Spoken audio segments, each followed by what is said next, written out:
So now we're going to create our MongoDB Atlas account and then connect to the database and integrate it with our application.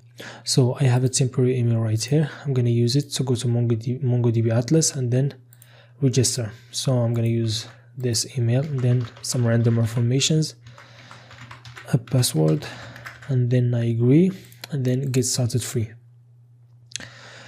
It's going to take a bit of a while for all operations related to MongoDB. When it comes to creating a cluster, you need a bit of patience, you know. I've done it just a bit ago just to make sure that everything works fine. So I know it takes a bit of a while, so let's just wait. Okay, now we're going to need to verify our email. We're going to have an email right here. We're going to open it, and then we're going to click verify email, and now continue.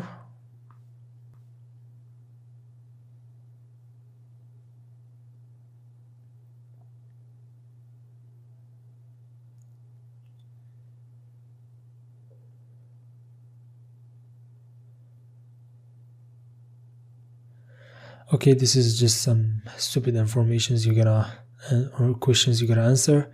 So I'm gonna go build new application, then anything, and then JavaScript, and then finish.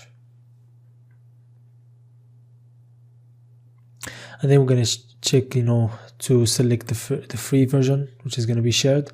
So we're gonna click create to create our cluster. Now you're gonna, you know, choose wherever server is the nearest to you. I'm gonna use Paris. You can choose, you know, from all the options right here, and then you're gonna click create cluster, and then let's fill this, verify, and now we're gonna create a username. We're gonna create a user, so we're gonna have a username and then a password.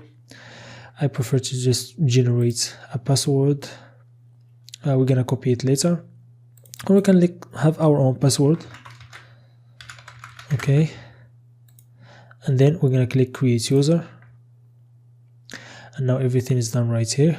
Now we're gonna, you know, allow which IP address can access our MongoDB. I'm gonna go 0.0.0.0 and then add entry, and then finish and close, and then go to databases.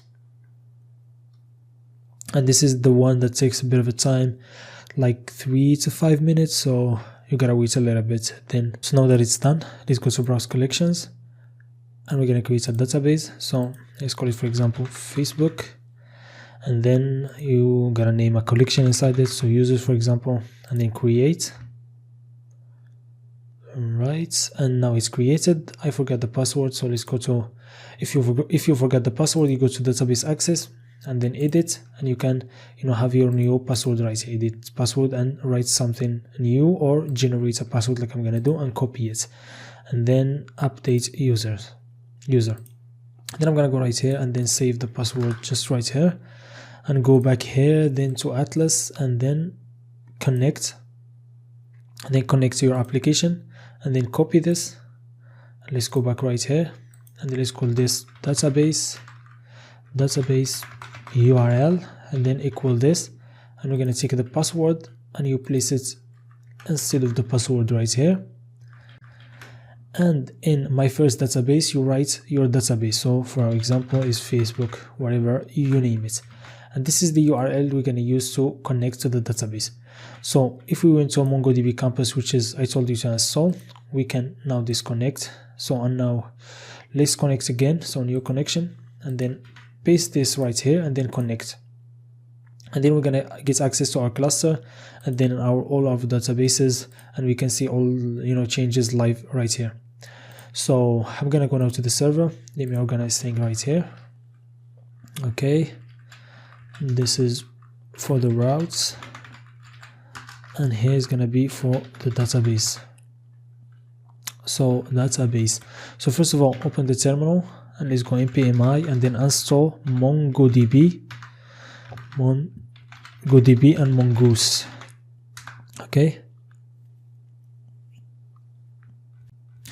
it's done. Let's go back right here, and then so let's require it, const mongoose equal require mongoose. Okay, and simply go to here, and then mongoose dot connect, and then we're gonna pass the URL, which is coming from the process.env, from the env file, and it's called, let's copy it so we make sure it's right. And then we here pass some parameters if you want. The one that I'm going to use is use new URL parser to be true.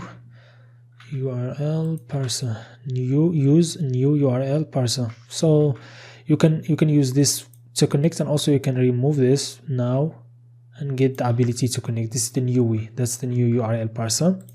And after this we're gonna go, then we're gonna just have an arrow function, and we console log database connected successfully. And then we're gonna, if there's an error, so we're gonna catch it.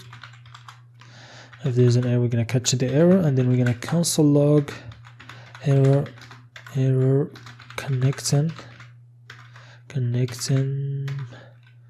error connecting to MongoDB, and you can just show the error right here.